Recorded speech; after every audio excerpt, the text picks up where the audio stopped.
Hello everyone, forex stocks की एक और वीडियो के साथ मैं हाजिर खिदमत हूँ। इस वीडियो के अंदर इस ट्रेड का ब्रेक डाउन करेंगे, ये ट्रेड क्यों ली गई और इसका टारगेट्स क्या हैं, और कोशिश होगी कि आप लोगों को समझ आ सके कि इस ट्रेड की रीजन क्या है, इसके पीछे टेक्निकल एस्पेक्ट्स क्या हैं। ट्रेडिंग बहुत आसान है, अगर आप लोगों को बायस पता है, आपको मार्केट की डायरेक्शन पता है तो ट्रेड लेना कोई मुश्किल काम नहीं है। चलिए आंखें खोल लें और इसको गौर से देखें।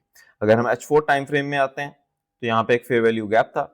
अच्छा, पुरानी वीडियोस के अंदर मैं एक्सप्लेन कर चुका हूं कि मार्केट का टारगेट क्या है। डेली और वीकली की बेस पे मार्केट का पहला टारगेट ये लेवल था और सेकंड टारगेट इसका ये है, और वैसे मैं मार्केट को 4000 तक जाता देख रहा हूं इस वक्त। एनीवेज, यहां पे हमने पहले एक ट्रेड ली थी, अगर आपने मेरी पिछली वीडियो देखी हो लाइव अकाउंट के ऊपर, और ये हमने यहाँ पे क्लोज किया 700 और उसके फौरन बाद ये मैंने एक ट्रेड ले ली।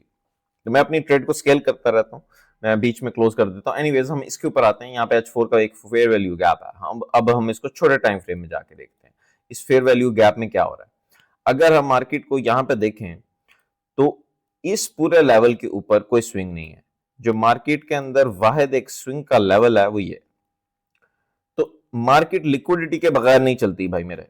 जब तक मार्केट किसी स्विंग को तोड़ेगी नहीं किसी टाइम फ्रेम में, M5 15 में, तो वो फेयर वैल्यू गैप चलने नहीं वाला। और से सुन लो, कोई भी fair value gap H1 H4 का है तो वो छोटे टाइम फ्रेम की किसी स्विंग को तोड़ेगा। स्विंग क्या होती है वो अगर आने वाली वीडियोस में मैं एक्सप्लेन कर दूंगा आपको। तो अब हमने इस पूरे फेयर वैल्यू गैप में अगर ट्रेड देखनी थी तो इस स्विंग के नीचे देखनी थी। अब देखनी कहां है और ट्रेड मिली कहां पे है, अब ये देखो। H1 में आ जाओ। यहां पे आपका M5 का स्विंग टूटा, जो मैंने बताया लिक्विडिटी ग्रैब हुई। कंफर्मेशन कहां पे मिली, इसके नीचे एक लाइन लगाओ।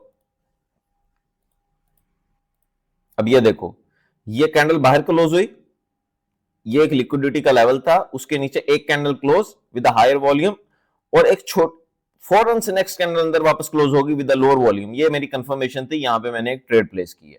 उसके बाद जब मुझे मजीद इंबैलेंस की कंफर्मेशन हो गई इन दो कैंडल्स को देख के, वॉल्यूम को देख के, तो यहां पे मैंने एक और ट्रेड ले ली। अब गौर से सुने, मैं वॉल्यूम को कंफर्मेशन के लिए यूज करें।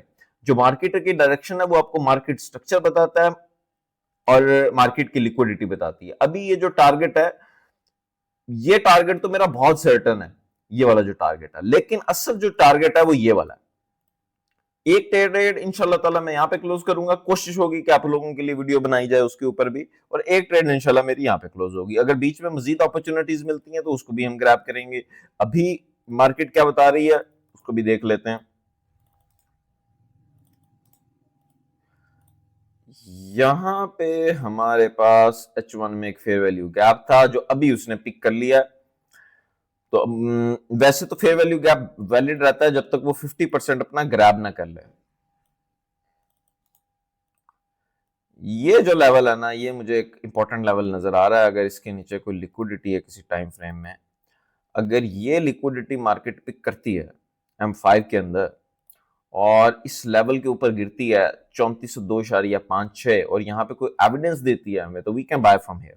तो ये आगे का फोरकास्ट है। उम्मीद है आप लोग अपना बहुत सारा ख्याल रख रहे होंगे, ट्रेडिंग कर रहे होंगे और बहुत सारा इससे प्रॉफिट कमाएंगे। अपने फीडबैक से जरूर आगाह कीजिएगा, कमेंट्स में जरूर बताया करें, सब्सक्राइब जरूर किया करें। आपका जो फीडबैक है उससे मुझे पता चलेगा कि मेरी वीडियोस में क्या कमी है, क्या कोताही है, बिकॉज मैं प्रोफेशनल व्लॉगर, प्रोफेशनल यूट्यूबर नहीं हूं, मैं प्रोफेशनल ट्रेडर।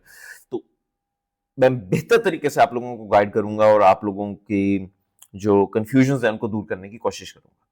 अपना ख्याल रखिएगा। अस्सलाम वालेकुम।